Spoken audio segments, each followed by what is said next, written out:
D'accord. Notre thématique, c'est la pollution de l'air par Mathias Meola et Pedro Arango. D'accord. Causes de la pollution de l'air.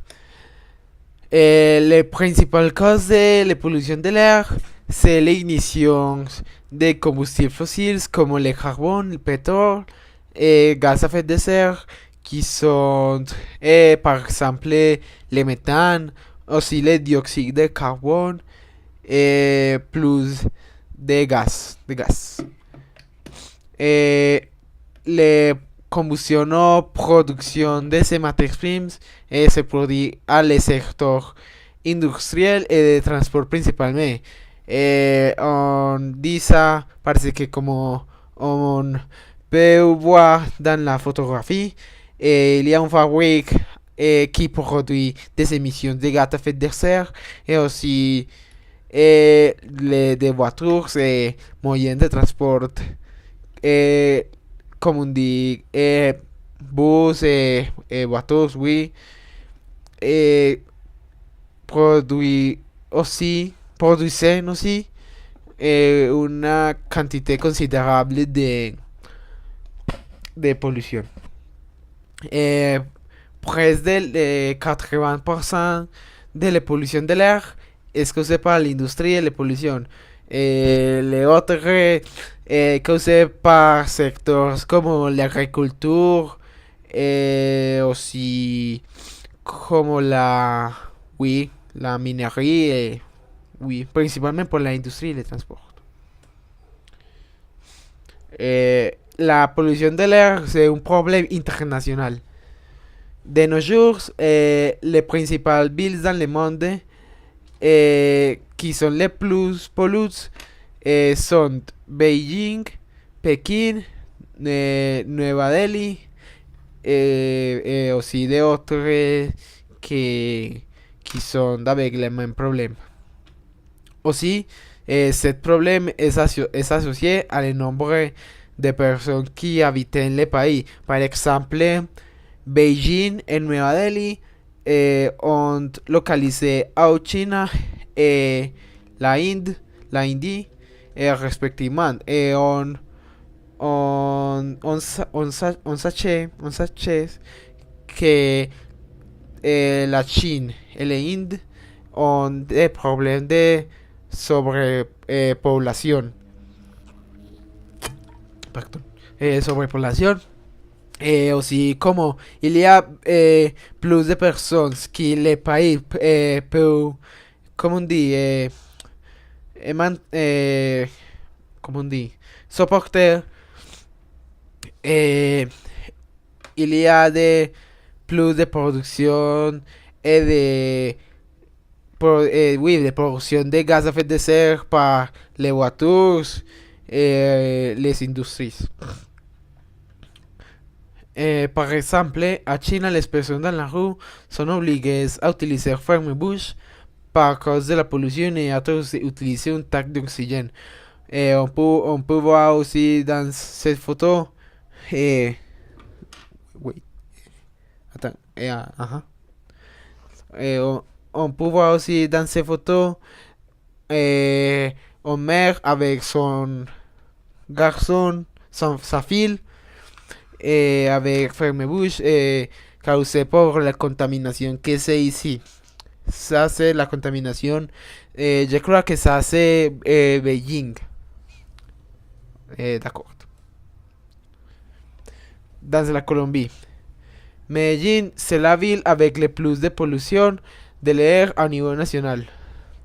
Aussi, Bogotá et Bucaramanga ont un niveau considérable de pollution dans Colombie.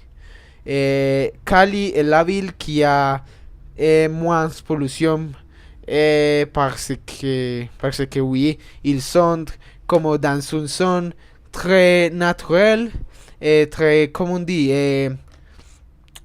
pacifique. Une zone côtière, ça c'est la mot. Le niveau de particules polluantes de type PM, il y a un erreur ici, c'est PM 2.5.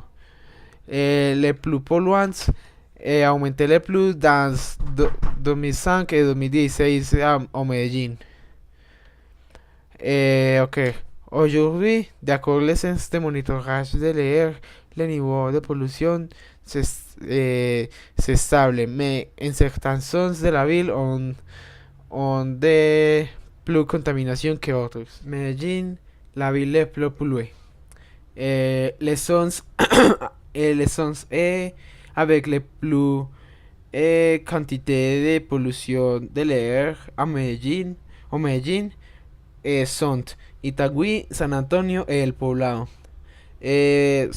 Principalement, ces zones sont caractérisées par la présence de fabriques et industries comme Itagüí, San Antonio, parce que c'est le centre de la ville et par conséquent, il y a plus de voitures circulant et aussi de bus, transport public, etc. El poblado par la même chose, es similar como a San Antonio. Hay un similarité parce que dans el poblado il y a une grande quantité de personnes qui vivant, pardon, et dans ces zones de Medellín. D'accord, ça c'est un graphique qui montre comment les concentrations de les particules de pollution dans les années, pardon, dans l'année band 12 et band 15.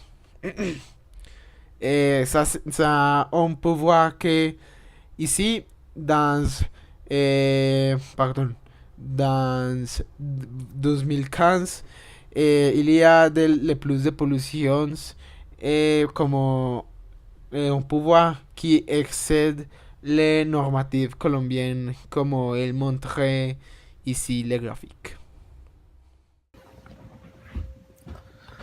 Ok.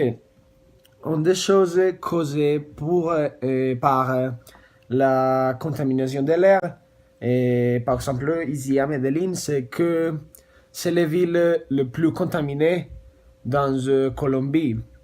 Et je pense que il y a beaucoup de conséquences que ces problèmes peut et pour les personnes et pour la nature, parce que l'air c'est une chose que nous sommes en train de l'usage et toujours, et si la qualité de l'air c'est mauvais et nous ne pouvons pas l'utiliser d'une manière saludable et qui c'est bon pour la santé, pour notre vie quotidienne. Je pense que c'est une chose très triste et c'est une chose que nous, comme personnes, doivent changer. Et je pense que c'est plus que penser en les conséquences et les actions que nous pouvons faire pour changer ce phénomène et aider la ville comme si. C'est un graphique qui montre la réalité de la ville et elle indique que Medellín c'est ici que c'est la ville la plus contaminée dans la Colombie et que c'est un peu difficile de changer, mais nous avons le temps et les capacités, les compétences pour les changer. Il y a beaucoup de conséquences et la contamination de l'air, principalement pour la santé. Je pense que c'est une conséquence directe que la contamination de l'air a dans les personnes, qui c'est l'usage de l'air par les personnes, et si elles est contaminé dans de mauvaises conditions, je pense que c'est un risque très grand que nous pouvons courir et que c'est une chose qu'on doit traiter et de penser beaucoup parce que la santé, c'est les choses qu'on doit prendre le plus conscience parce que c'est le plus essentiel dans notre ville, dans nos villes. Et je pense que comme l'air, c'est une substance qu'on l'utilise toujours et que sans l'air, on ne peut pas vivre. Et il y a beaucoup de choses qu'on peut faire, mais les échanges doivent être rapides. Et l'autre chose, c'est le réchauffement climatique que c'est causé par par la contamination de l'air et les températures qui sont plus grandes et la contamination peut affecter beaucoup de personnes. Il y a beaucoup de solutions dans notre ville, Medellín. Il y a des transports publics qu'on utilise beaucoup, comme le métro, que ici à Medellín c'est une chose essentielle. Et autre chose que la culture de les personnes de Medellín, c'est le vélo. Et je pense que c'est une chose qui peut être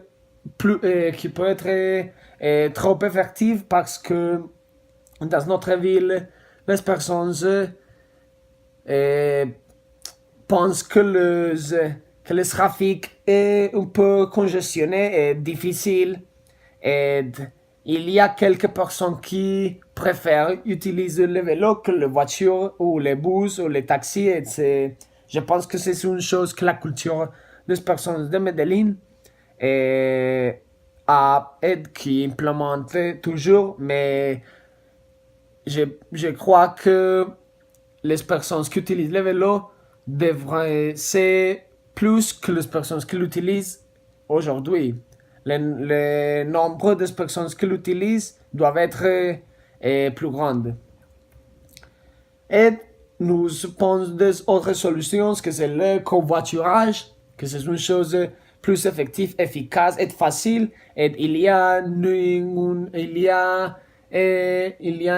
aucun prix, il y a des morales, des compétences morales et une volonté plus grande pour aider la nature et aider les autres personnes qui vivent